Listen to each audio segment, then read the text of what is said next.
ভয়ঙ্কর এই বিপদটার কথা প্রথম সবার সামনে নিয়ে এসেছিলেন প্রয়াত প্রাক্তন মুখ্যমন্ত্রী বুদ্ধদেব ভট্টাচার্য। কিন্তু আমাদের বিতাড়িত প্রাক্তন মুখ্যমন্ত্রী মমতা বন্দ্যোপাধ্যায় সেই বিপদকে এলিমিনেট করার জায়গায় নিজের ভোট ব্যাংকের অঙ্ক বাড়ানোর জন্য সেটাকে আরও বহু গুণ বাড়িয়ে তুলেছিলেন। ফলে শুধুমাত্র বাংলা নয়, গোটা দেশ ভয়ঙ্কর এক বিপদের মুখে এসে দাঁড়িয়েছিল।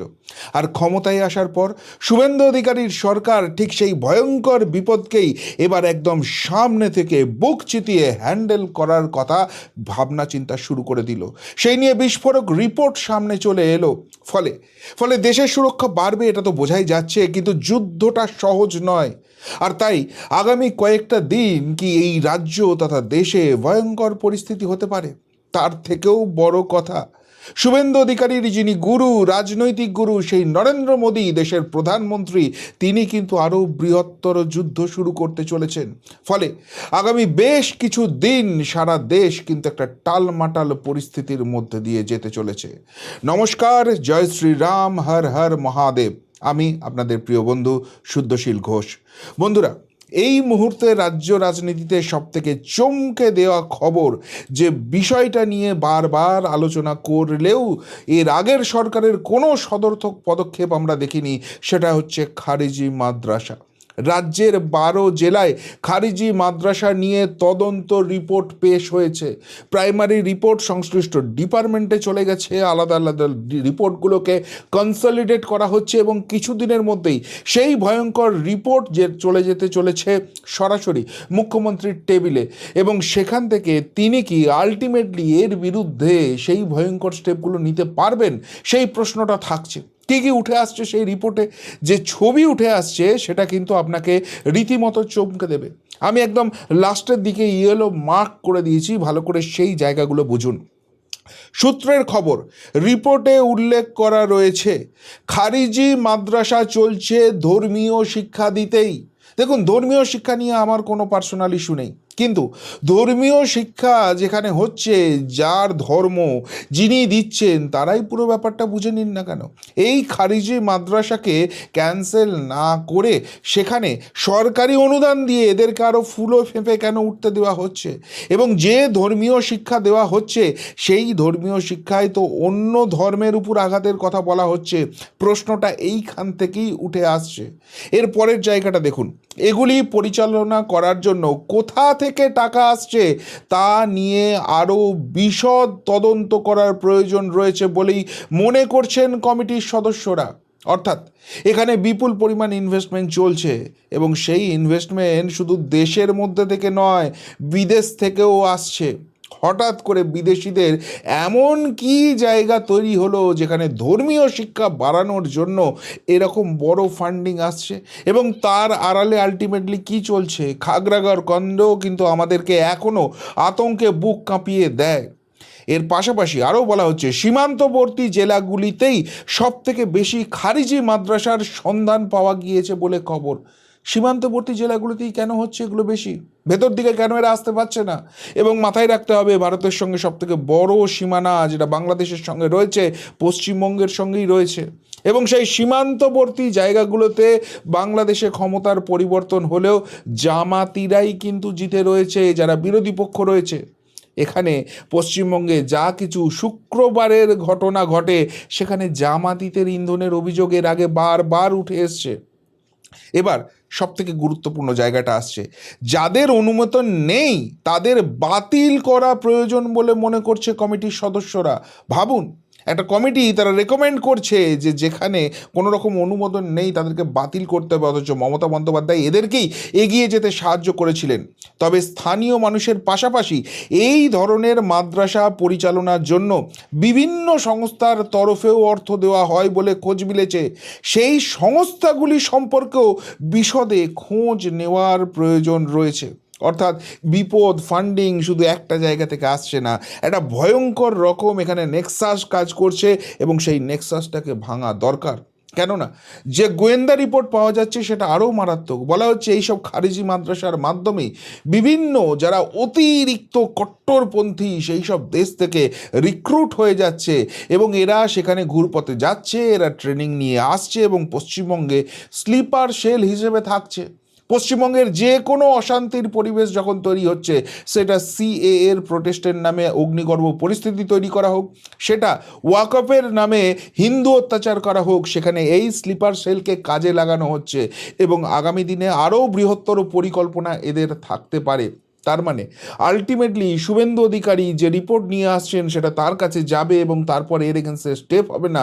যেখানে গোয়েন্দা রিপোর্ট রয়েছে সেটা তো হতে পারে না। অর্থাৎ মৌচাকে কিন্তু ঢিলটা মেরে নিয়েছেন।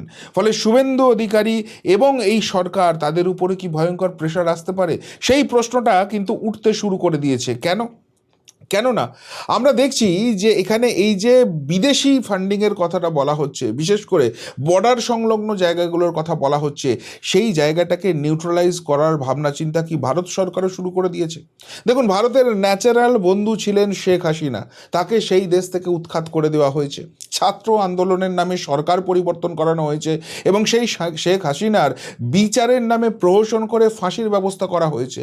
ভারতের উপর ক্রমাগত চাপ সৃষ্টি করা হচ্ছে হাসিনার প্রত্যাবর্তনের জন্য এবং তাকে ফাঁসি দিয়ে শেষ করে দেওয়ার জন্য। এই পরিস্থিতিতে শেখ হাসিনাকে ফেরানো বা তার সেই ক্ষমতায় ফেরা এখন বিষবাও জলে। আর সেই জন্য ভারতবর্ষ কি বর্তমান যিনি বাংলাদেশের প্রধানমন্ত্রী রয়েছেন তারেক রহমান এবং তার যে দল রয়েছে বিএনপি, তার সঙ্গে সম্পর্ক আরও সুদৃঢ় করতে চাইছে। ওই নেই মামা থেকে কানা মামা ভালো এই পরিস্থিতি। না হলে এই যে বর্ডার সংলগ্ন জায়গা, যেটা এই বিএনপির হাতেও নেই, সেইখানটাকে আর ট্যাকেল করা যাবে না।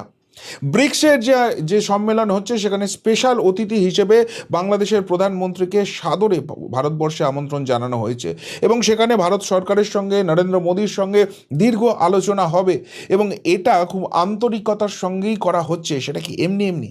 অনেক বড় কিছু জায়গা কি রয়েছে, তবে শুধু আন্তঃরাষ্ট্রীয় ক্ষেত্রেই নয়, স্থানীয় স্তরেও কিন্তু অনেক বড় কিছু পরিকল্পনা চলছে। কেননা শুভেন্দু অধিকারী যখন এত বড় কাজে একটা হাত দিয়েছেন, তিনিও এই যে সমূহ বিপদের জায়গাটা তিনি বুঝতে পারছেন। ফলে এই জায়গাটাকে পজিটিভ নোডে হ্যান্ডেল করতে হবে, এটা কি তার কাছে ক্লিয়ার হয়ে গেছে। আজকেই দেখুন, রাজ্যের 80,000-এরও বেশি স্কুলে সেখানে প্রায় 300 কোটি টাকার ফান্ড তুলে দেওয়া হলো। এডুকেশন সিস্টেম পশ্চিমবঙ্গে আমূল পরিবর্তন আসতে চলেছে। যে শিক্ষা ব্যবস্থাকে চুরি চামারি দুর্নীতির মাধ্যমে মমতা ব্যানার্জি এবং তার সাঙ্গ পাঙ্গ উপাঙ্গরা গত 15 বছর ধরে পঙ্গু করে দিয়েছে, সেই সিস্টেমটা কি আরও বেশি অ্যাক্টিভ করা হচ্ছে, যাতে এই খারিজি মাদ্রাসা যদি সেখানে কঠোর পদক্ষেপ নিতে হয়, তাদের ছাত্রাবস্থায় কোনো রকম যেন আঘাত না আসে এবং সেখানে বেটারমেন্টের জন্য যে শিক্ষা ব্যবস্থার দরকার সেই সিস্টেমের মধ্যে এদেরকে আনা হবে। এই কথাটা কেন বলা হচ্ছে? কেননা শুধুমাত্র এই একটা পদক্ষেপ নয়, আরও একাধিক পদক্ষেপ আজকে শুভেন্দু অধিকারীর তরফ থেকে, মাননীয় মুখ্যমন্ত্রীর তরফ থেকে নেওয়া হয়েছে। রাজ্যে অন্তত 50,000 শিক্ষক ও শিক্ষাকর্মী নিয়োগ হতে চলেছে। মমতা ব্যানার্জির আমলে কিচ্ছু হয়নি, যে কটা হয়েছে সেখানে দুর্নীতি হয়েছে, ফলে চাকরি চলে গেছে, চাল কাঁকড় আলাদা করা যায়নি।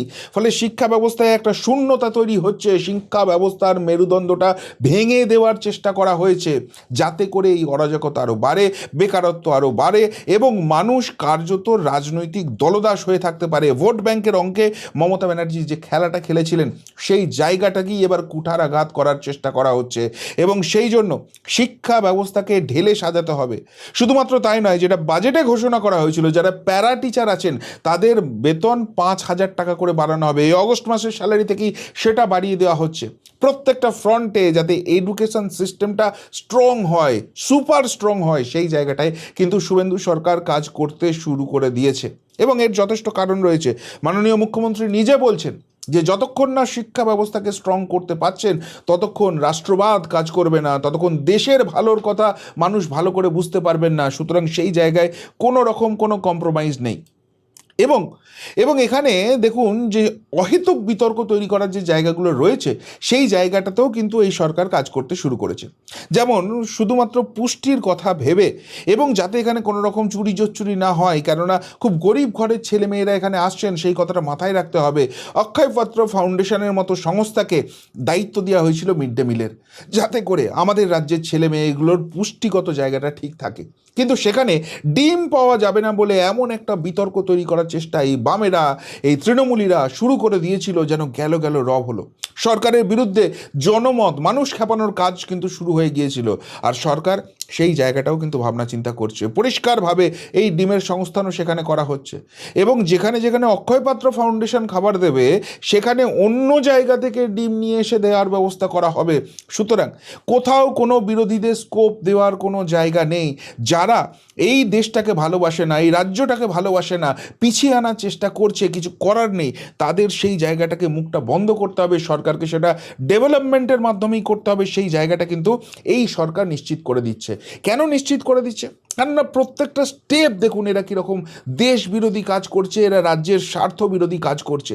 এই যে ধর্মতলাতে সাংবাদিক নিগ্রহ হলো, ছাত্র আন্দোলনের নামে দুষ্কৃতীদের তাণ্ডব আমরা দেখলাম, সেখানে মহামান্য সুপ্রিম কোর্টের রায়ে ছেড়ে দিতে বাধ্য হয়েছে সরকার। কিন্তু দেখুন তাদেরকে বীরের সংবর্ধনা দেওয়া হচ্ছে, যারা সাংবাদিক পেটায়, ছাত্র আন্দোলনের নাম করে যাদের অতীত দুষ্কৃতি কার্যের রেকর্ড আছে, তারা সামনে এসে পুরো পরিস্থিতিটাকে অগ্নিগর্ভ করে দেয়, রাজ্যের আইন শৃঙ্খলা পরিস্থিতি ভেঙে দিতে চায়, তাদেরকে বীরের সংবর্ধনা দেওয়া যায়। অথচ সেই কাজটাই কিন্তু এখন এই রাজ্যের যারা বিরোধী সেই বামেরা করছে। শুধুমাত্র তাই নয়, মানুষকে ভরকানোর জন্য, মানুষকে বিভ্রান্ত করার জন্য অন্য রাজ্যের ভিডিও ফুটেজ তুলে নিয়ে এসে এই সরকারকে বদনাম করার চেষ্টা করছে। এদের মেন্টালিটি আলটিমেটলি কি? যে করে হোক ক্ষমতাটা দখল করা, যাতে করে এদের যে সিস্টেমটা আছে, যাতে করে ব্রেন ওয়াশ করা যায়, মানুষকে মুরগি করা যায়, মানুষের মাথার মধ্যে বিষ বাষ্পটা ঢুকিয়ে রাখা যায় এবং সেখান থেকে দেশটাকে টুকরো টুকরো করা যায়। সেই মেন্টালিটি নিয়ে কি এরা কাজ করছে না? প্রশ্নগুলো উঠছে। তার কারণ হচ্ছে একটা জিনিস ভালো করে দেখুন, এটা কি সত্যি সত্যিই কোয়েশ্চেন লিক নিয়ে ছাত্র আন্দোলন ছিল? যদি সেটাই হতো, এটা যেরকম সর্বভারতীয় পরীক্ষার নিটের ক্ষেত্রেও প্রযোজ্য, তেমনি ইন্ডি জোটের যারা শরিক রয়েছে সেই সব রাজ্যেও যখন হচ্ছে সেখানেও তো এটা প্রযোজ্য হতো। অথচ পাঞ্জাব, ঝাড়খণ্ডের মতো যে রাজ্যগুলো রয়েছে সেখানে এরা আন্দোলন নিয়ে মুখে কুলু পাঁটছে। অর্থাৎ আলটিমেট টার্গেটটা হচ্ছে বিজেপি, আলটিমেট টার্গেটটা হচ্ছে বিজেপির যে রাষ্ট্রবাদের ভাবনা, আলটিমেট টার্গেটটা হচ্ছে নরেন্দ্র মোদী। সেই ছবিটা কিন্তু স্পষ্ট হয়ে যাচ্ছে এবং জিনিসটা আরও স্পষ্ট করে দিচ্ছেন খোদ লোকসভার বিরোধী দলনেতা রাহুল গান্ধী। এই যে আন্দোলন হলো, এর ফলে ধর্মেন্দ্র প্রধান শিক্ষামন্ত্রীকে রেজিগনেশন দিতে হলো, সেই সমস্ত কিছু নিয়ে যখন পেপার লিক বিল, কঠিনতম একটা বিল নিয়ে আসছে, যেখানে এই ধরনের জিনিস আগামী দিনে করলে কঠোরতম সাজা হবে, সেই নিয়ে বলতে উঠে পুরোপুরি সংঘ পরিবারকে জুড়ে দিচ্ছেন রাহুল গান্ধী। অর্থাৎ যুদ্ধটা কিন্তু আরএসএসের বিরুদ্ধে। এতদিন যে ইতিহাস, যে বিকৃত ইতিহাস মানুষকে পড়ানো হতো, যেখানে বোঝানো হতো যে ব্রিটিশরা মহান আর এই দেশের যারা স্বাধীনতা নিয়ে এসেছেন তারা আসলে দুষ্কৃতী, এই ধরনের টেক্সট কনসেপ্ট যেটা বোঝানো হতো, সেই সিস্টেমটা আসলে মুছে যাচ্ছে। এখান থেকে মুছে যাবে সেই সিস্টেম যেখানে জেএনইউতে শুধুমাত্র টুকরে টুকরে গ্যাংয়েরাই দিনের পর দিন রাজত্ব করে যাবে। তাদের মেধা থাকুক না থাকুক, তারাই ওই সিস্টেমের অংশ হবে এবং তারা পরবর্তীকালে দেশকে টুকরে টুকরে করতে পারে এমন সিস্টেম, এমন ছাত্র গ্যাং সেখান থেকে তৈরি করবেন। সেই সমস্ত জায়গায় কিন্তু কুঠারাঘাত হয়েছে, ফলে একটা পুরো সিস্টেম তাদেরকে কিন্তু হিলিয়ে দেওয়া হচ্ছে, আর সেই জন্য তারা শেষ মরণ কামড় দেওয়ার চেষ্টা করছে। প্রশ্নগুলো এই জায়গা থেকেই উঠছে, আর সেই জন্য এই জায়গাটাকে অত্যন্ত ট্যাক্টফুলি ম্যানেজ করা হচ্ছে। মহামান্য সুপ্রিম কোর্টের নির্দেশে নিশ্চিতভাবে ওই 16 জনের জামিন দেওয়া হয়েছে, কিন্তু তাদের ফাইল ক্লোজ করা হচ্ছে না। যে কথাটা আমি গত কয়েকদিন ধরেই আপনাদের সামনে বারবার নিয়ে আসছি, যে এই যে আন্দোলনের নামে শয়তানি হলো, বদমাইশি হলো, বাঁদরামি হলো, এবং সেখানে বিদেশি শক্তির কি যোগ রয়েছে, বিদেশি ফান্ডিং কি এসেছে, এর আলটিমেট লক্ষ্যটা কি ছিল, সেই সমস্ত কিছু ইনভেস্টিগেশন করে সামনে আনার দরকার আছে, যাতে আগামী দিনে দেশ বৃহত্তর বিপদে না পড়ে। এবং ঠিক সেই কাজটাই শুভেন্দু অধিকারী সরকার করছে, সেই কাজটাই কন্টিনিউ চলছে, ইনভেস্টিগেশন চলবে। হ্যাঁ, অ্যারেস্ট হবে না, কিন্তু আলটিমেট এর পিছনে কি রয়েছে সেই সত্যটা নিয়ে এসে যদি মহামান্য আদালতের সামনে রাখা হয় এবং সেখানে দেশবিরোধী শক্তির খোঁজ পাওয়া যায়, এদের উদ্দেশ্য যে অন্যটা ছিল সেটা প্রুফ করা যায়, তাহলে সেই অবস্থাতেও কি আদালত যখন চোখ বন্ধ করে বসে থাকবে? সেটা সম্ভব নয়। আর সেই জন্যই সেই ফ্রন্টে যুদ্ধটা কিন্তু জারি রেখে দিয়েছে। শুধুমাত্র এই জায়গাটাতেও নয়, আর একটা খুব গুরুত্বপূর্ণ জায়গায় আজকে হাত দিয়েছেন মাননীয় মুখ্যমন্ত্রী শুভেন্দু অধিকারী। আমরা দেখেছিলাম মমতা বন্দ্যোপাধ্যায়ের একটা খুব ভালো গুণ ছিল, সেটা হচ্ছে তার চপ্পল যে যত বেশি চাটতে পারবে এবং তার সাম্রাজ্যটাকে রক্ষা করার জন্য নিয়ম নীতিকে বুড়ো আঙুল দেখিয়ে যারা পুরো জিনিসটাকে ওলট পালট করে দেবেন তাদেরকেই তিনি ক্ষীর খেতে দেবেন। কিন্তু সেটা করতে গিয়ে আলটিমেটলি রাজ্যের পাশাপাশি দেশের ক্ষতি হচ্ছিল। এবার সেই জায়গাটাতেও কি কুঠারাঘাত শুরু হলো?